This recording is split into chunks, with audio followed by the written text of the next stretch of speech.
എവിടെ നിസ്തന്ത്രോദ്യമം കൈകളെ പരമലക്ഷ്യത്തിനേർക്കു നീട്ടുന്നുവോ? എവിടെ യുക്തിതൻ നീരൊഴുക്കാചാര പരമതൻ മണൽ കാട്ടിൽ ലയിപ്പിര? എവിടെ അന്തരംഗത്തെ നയിപ്പു നീ സദാ വ്യാപിക്കും കാമ്യകർമ്മങ്ങളിൽ?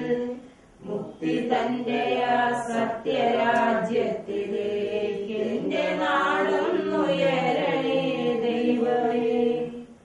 ഓം ശാന്തിരന്തരീക്ഷം ശാന്തി, പൃഥിവീ ശാന്തിരാവഹ ശാന്തി, ഓഷധയ ശാന്തി, വനസ്പതയ ശാന്തി, വിശ്വേ ദേവാ ശാന്തി, ബ്രഹ്മശാന്തി, സർവം ശാന്തി, ശാന്തിരേവ ശാന്തി, സാമാ ശാന്തിരേധി.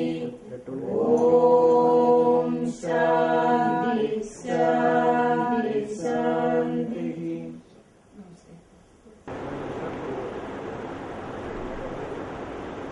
ഇന്ന് നമ്മോടൊത്ത് ഇവിടെയുള്ളത് ഡോക്ടർ സുവർണ നാലപ്പാട്. ഒരു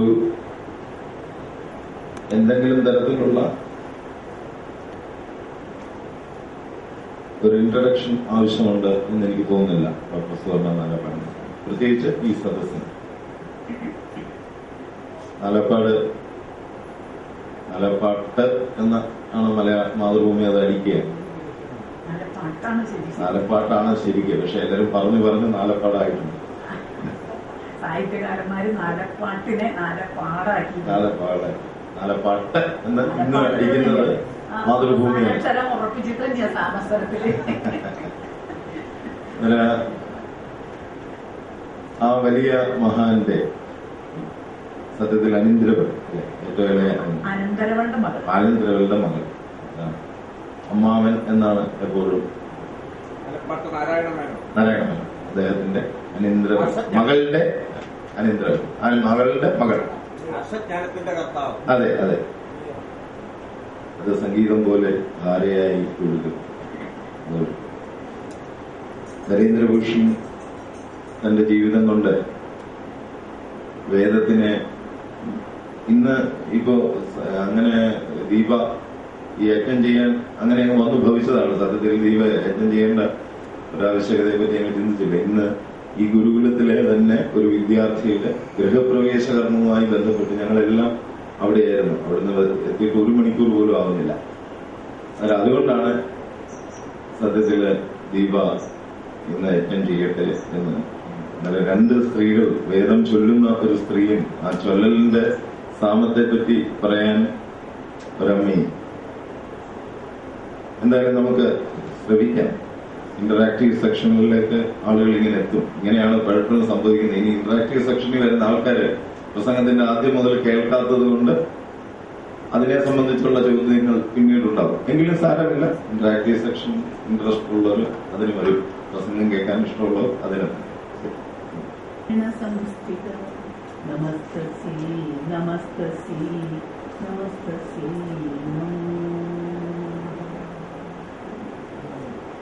സാമവേദം മഹാവിഷ്ണു തന്നെയാണ്. വേദങ്ങളിൽ വെച്ച് ഞാൻ സാമവേദമാണ്, വേദാനാം സാമവേദോസ്മി എന്ന് പറഞ്ഞിട്ടുള്ള മഹാവിഷ്ണുവാണ് സാമവേദം എന്ന് നമ്മൾ വിചാരിക്കുന്നു. അത് വാസ്തവം പറയുകയാണെങ്കിൽ നീതിശാസ്ത്രത്തിൽ നമുക്ക് സാമം, ഭേദം, ദാനം, ദണ്ഡം ഈ 4 എണ്ണത്തില് ഏറ്റവും എന്താ പറയാ, എല്ലാവർക്കും സുഖവും സന്തോഷമുള്ളത് സാമം തന്നെയാണ് അല്ലെ. സാമനീതിയാണ് എപ്പോഴും നല്ലത്. ആ സാമനീതിയാണ് സ്ഥിതിക്ക് നല്ലത്. ദണ്ഡവും ഭേദവും ഒക്കെ വരുമ്പോഴേക്കും സ്ഥിതി എന്ന് പറയുന്നതിനെ കുറച്ച് സംഹാരത്തിലേക്ക് നീങ്ങിക്കൊണ്ടിരിക്കും. സാമനീതിക്ക് അതില്ല. വളരെ സ്ഥിതി ദേവനാണ് വിഷ്ണു. ആ സാമം തന്നെയാണ് നല്ലത്. പിന്നെ സംഗീതപരമായിട്ട് നോക്കുകയാണെങ്കിൽ സാ ഷഡ്ജസ്വരം, മ മധ്യമസ്വരം, ഇത് രണ്ടും ചേർന്നതാണ് സാമം. ഷഡ്ജവും മദ്യവും ചേർന്ന സാമമായി. അങ്ങനെ സംഗീതപരമായിട്ടും വിഷ്ണു ആണ്. സ്ഥിതിദേവൻ എന്നുള്ള അർത്ഥത്തിലും വിഷ്ണു തന്നെയാണ് ഈ സാമം എന്നുള്ള പദത്തിൽ വരുന്നത്. ഇവിടെ ഞാൻ പറയാൻ ഉദ്ദേശിക്കുന്ന കാര്യങ്ങൾ, ഈ സാമവേദവും ഈ സാമസംഗീതവും ഒക്കെ ഇന്ത്യ എന്ന് പറയുന്ന ഈ രാജ്യത്താണല്ലോ ഇത് ഉണ്ടായിരിക്കുന്നത്. ഭൂമിയിൽ പല സ്ഥലങ്ങളുണ്ടെങ്കിലും ഈ സാമവേദവും സാമസംഗീതവും ഇന്ത്യയിലുണ്ടായി. എന്തുകൊണ്ട് ഇന്ത്യയിലുണ്ടായി? ഇന്ത്യയുടെ ഏത് ഭാഗത്തുണ്ടായി? ആരിതുണ്ടാക്കി? മുതലായ ചോദ്യങ്ങളിൽ നിന്ന് അങ്ങോട്ട് കടക്കാന്ന് വിചാരിക്കുക. ഒരു വിഷയം തുടങ്ങുമ്പോ അങ്ങനെ നമുക്ക് തുടങ്ങാന്ന് ഞാൻ വിചാരിക്കുക. മനുഷ്യൻ സംഗീതം പഠിക്കുന്നത്, സംഗീതത്തിന്റെ ധ്വനികൾ, സംഗീതത്തിന്റെ വർണ്ണങ്ങൾ പഠിക്കുന്നത്, ഭാഷയല്ല പറയുന്നത്, അക്ഷരം പറയുന്ന ഭാഷയല്ല പറയുന്നത്, അതിന്റെ ധ്വനി, ശ്രുതി, വർണ്ണങ്ങൾ, ഇതൊക്കെ പഠിക്കുന്നത് പ്രകൃതി എന്നാണ്. അപ്പൊ ഇന്ത്യയിലെ ആദിമ പ്രാക്തന മനുഷ്യൻ സംഗീതം പഠിച്ചത് എവിടുന്നാന്ന് ചോദിച്ചാൽ ഇവിടുത്തെ കാടുകളിൽ നിന്ന്, ഇവിടുത്തെ കാട്ടിലെ പക്ഷികളിൽ നിന്ന്, മൃഗങ്ങളിൽ നിന്ന് അവരുടെ നാദങ്ങൾ കേട്ടിട്ട് അത് ആവർത്തിച്ചത്. ഇപ്പൊ ഈ കുട്ടികളൊക്കെ ചോദിച്ചാൽ ഇവിടെ ചുറ്റുപാടുള്ള പക്ഷികൾ എന്തെല്ലാം പാടുന്നു അതെല്ലാം ഈ കുട്ടികളെ ഏറ്റുപാടും. അതുപോലെയാണ് ആ പ്രാക്തന മനുഷ്യനും. ഒരു കുയിലിന്റെ ശബ്ദം കുട്ടികളെ ഏറ്റുപാടില്ലേ? അതുപോലെ ആദ്യത്തെ ആരണ്യകങ്ങളിലെ പ്രാക്തന മനുഷ്യൻ കുയിലിന്റെ പാട്ട്, മയിലിന്റെ ഷഡ്ജം, അതുപോലെ ആടിന്റെ ശബ്ദമാണ് ഗാന്ധാരസ്വരം അല്ലെ, ആടിന്റെ ശബ്ദം, ആനയുടെ ശബ്ദം കുറച്ചുകൂടി ചിഹ്നം വിളിക്കുന്നത് നിഷാദസ്വരം.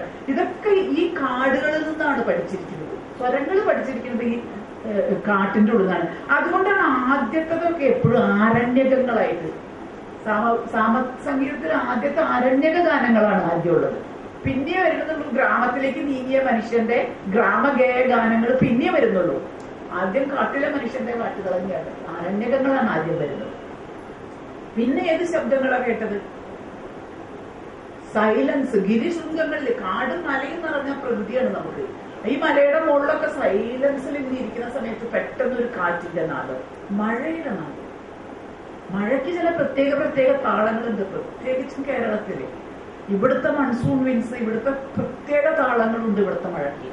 ഇതൊക്കെ കേട്ടിട്ടാണ് സംഗീതം പഠിച്ചിരിക്കുന്നത്. കടലിന്റെ അലകളുടെ കൃത്യമായ നമ്മൾ സൈൻ വേവ്സ് എന്ന് പറയും. സൈൻ വേവ്സിലാണ് മ്യൂസിക്കിന്റെ ചലനം മുഴുവൻ. അത് കടലിന്റെ അലകളിൽ നിന്ന്, ഈ ഋതങ്ങളിൽ നിന്ന് പഠിച്ചു. അത് സ്ക്രിപ്റ്റേഴ്സിൽ തന്നെ പറയുന്നുണ്ട്.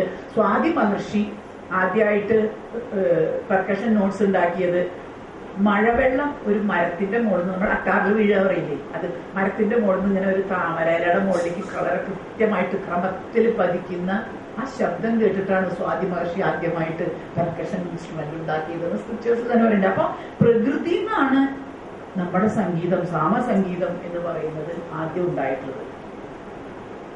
മഹാവനങ്ങളിലെ, തപോവനങ്ങളിലെ സൈലൻസിൽ ഇരിക്കുന്ന ആദ്യ മനുഷ്യന്റെ ചെവിയില് ഇതെങ്ങനെയൊക്കെ എന്തെല്ലാം ഉണ്ടാക്കി, എന്തെല്ലാം വികാരങ്ങൾ, എന്തെല്ലാം ഇഫക്ട്സ് ഉണ്ടാക്കി എന്നുള്ളത് നമ്മൾ നോക്കിക്കഴിഞ്ഞാൽ സാമവേദത്തിന്റെ ഒറിജിൻ നമുക്ക് കിട്ടും.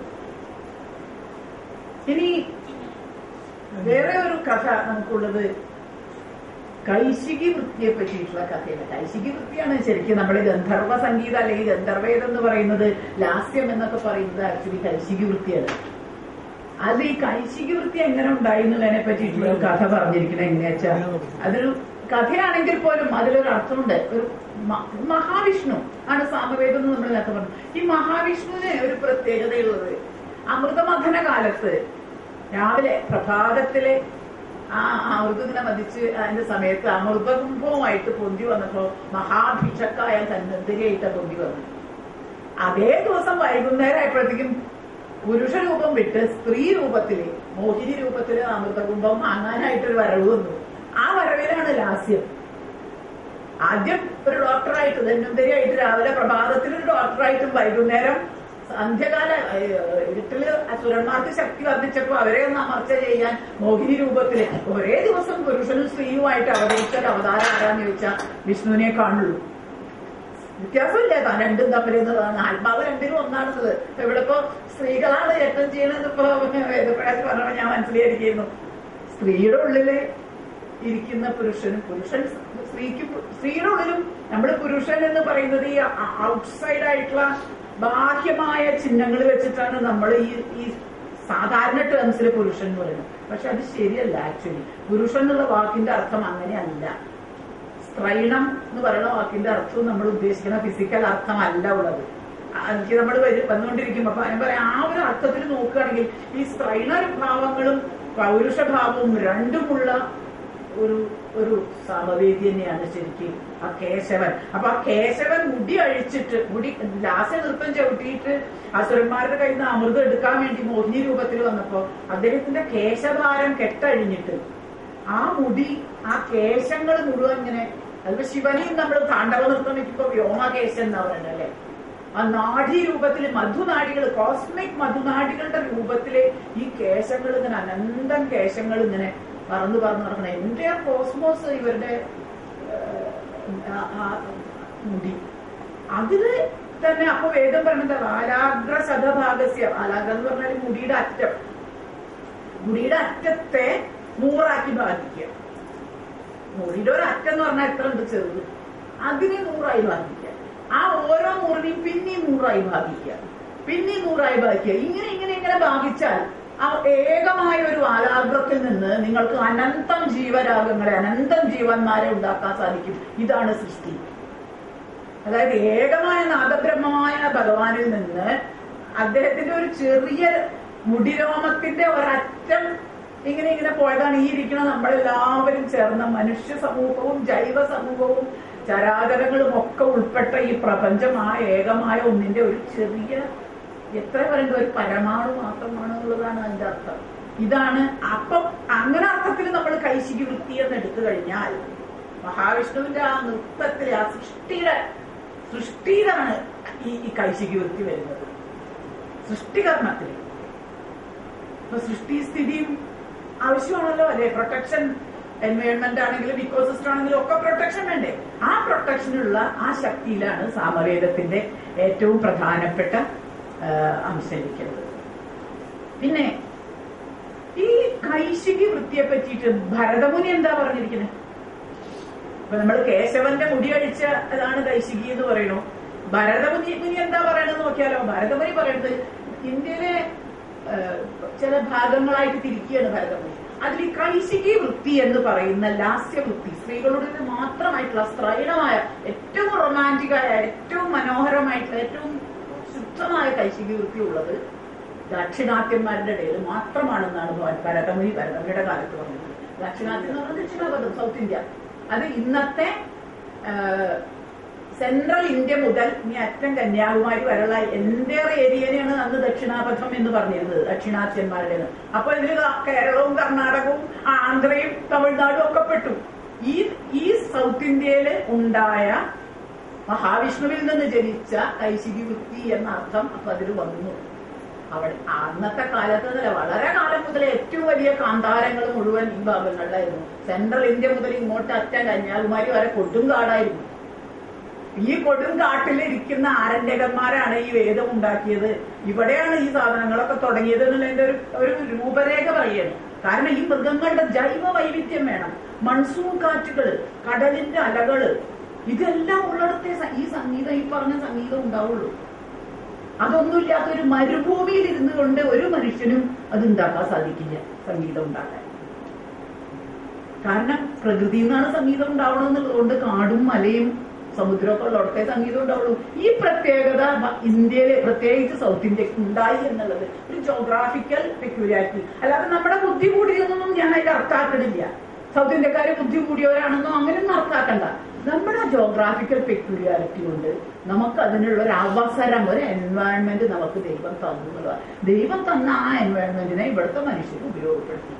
ആ അർത്ഥം എടുത്താൽ മതി. അല്ലാണ്ട് നമ്മളെല്ലാവരെക്കാളും മേലെയാണെന്ന അർത്ഥത്തിലല്ല പറയുന്നത്. ആ പ്രകൃതി നമുക്കത് കനിഞ്ഞു നൽകി എന്നുള്ളതാണ്. ഇനി ഇപ്പൊ ഞാൻ പറഞ്ഞു കാന്താരം എന്നുള്ള വാക്ക് ഞാൻ അവിടെ ഉപയോഗിച്ചു. അത് എന്തിനാ വെച്ചാൽ തമിഴ് ഭാഷയിലെ കാന്താരം എന്ന് ഗ എന്നുള്ള വാക്ക് ഇല്ല തമിഴില്. ഗ എന്ന് ഉച്ചരിക്കാമെങ്കിലും എഴുതുമ്പോ ക എന്ന് എഴുതുള്ളൂ. ഗന്ധർവൻ എഴുതില്ല, കന്ധർവൻ എഴുതാൻ പറ്റുള്ളൂ. ഗാന്ധാരം എഴുതാൻ പറ്റില്ല, കാന്താരം എന്ന് എഴുതാൻ പറ്റുള്ളൂ. അപ്പൊ ഗന്ധർവൻ എന്ന് പറയുന്നത് ആന്താരത്തിലുള്ളവരാണ് ശരിക്കും ഗന്ധർവന്മാരാണ് വരുന്നത്. ഈ ഗന്ധർവൻ എന്നുള്ള പേര് നമ്മൾ ഇപ്പൊ കേരളത്തിൽ ഇപ്പൊ നമ്മൾ കൊടുക്കുന്നത് നമ്മുടെ പാലക്കാട് കൊല്ലങ്കോട് രാജാവിനും ഒക്കെയാണല്ലോ. കൊല്ലങ്കോട് രാജവംശത്തിനും തലപ്പള്ളി രാജവംശത്തിനൊക്കെ ഈ കന്ദൻ ഗന്ധർവൻ എന്നുള്ള കാന്താരവൻ എന്നുള്ള പേര് കർണാടകത്തിലൊക്കെ രാജാവിനും ആ ബിരുദമുണ്ട്, കാന്താരവൻ. അതായത് സൗത്ത് ഇന്ത്യയിൽ നിന്നാണ് ഈ സംഗീതം ഉണ്ടായി വന്നത് എന്നുള്ളതിന്റെ തെളിവ് ഭാഷാപരമായിട്ട് കൂടി നമുക്കുണ്ട്.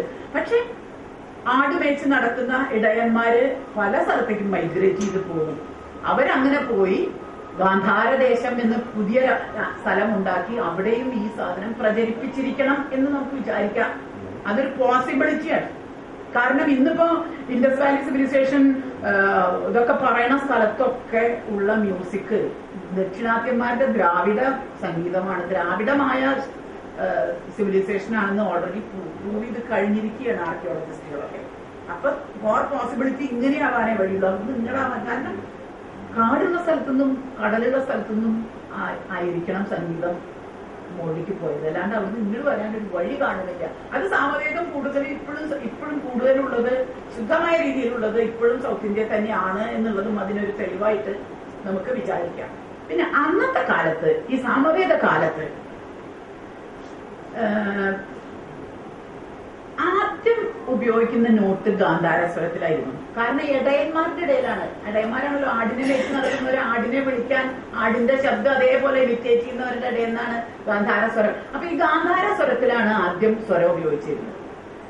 ഗാന്ധാരസ്വരത്തിൽ ആദ്യം സ്വരം ഉപയോഗിച്ചാൽ ഇതൊരു ശ്രേണിയാണ്, സ്വരങ്ങളുടെ ഒരു ശ്രേണിയാണ്. അപ്പൊ സ എന്നുള്ള ഷഡ്ജത്തിന് തന്നെ ഉപയോഗിക്കണം എന്നില്ല. ശരിക്ക് ഗായിന്ന് തുടങ്ങാം, ഗീന്ന് തുടങ്ങാം, ഏതെന്ന് വേണമെങ്കിൽ നമുക്ക് തുടങ്ങാം. പക്ഷെ ശ്രേണി അപ്പൊ ഒന്ന് മാറി വരും, അടുത്ത ശ്രേണി.